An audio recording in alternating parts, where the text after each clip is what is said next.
প্রথমবারের মতো শাকিবের সঙ্গে কাজ করে ইতিহাস গড়তে যাচ্ছেন চঞ্চল চৌধুরী।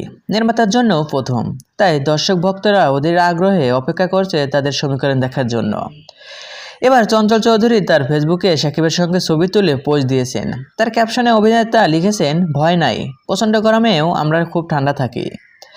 আসন্ন এই অ্যাকশন ছবি 90 দশকের একজন গ্যাংস্টারের চরিত্রে দেখা যাবে শাকিবকে। টিজারেও সেই বিধ্বংসী রূপে হাজির হয়েছেন সুপারস্টার।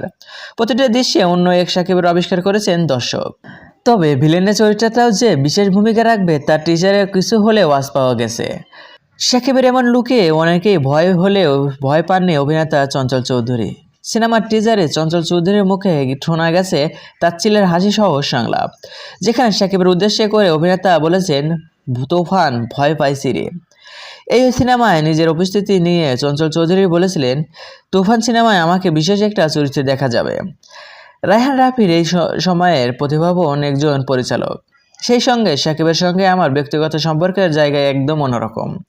তাদের একসঙ্গে কাজ করতে পারলে ভালো লাগবে।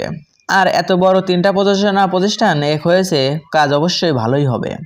সো ভিউয়ার্স, এই ভিডিওতে আপনার কি মতামত? আর হ্যাঁ, বিনোদন জগতের সকল ভিডিও পেতে চ্যানেলটি সাবস্ক্রাইব করুন। ধন্যবাদ।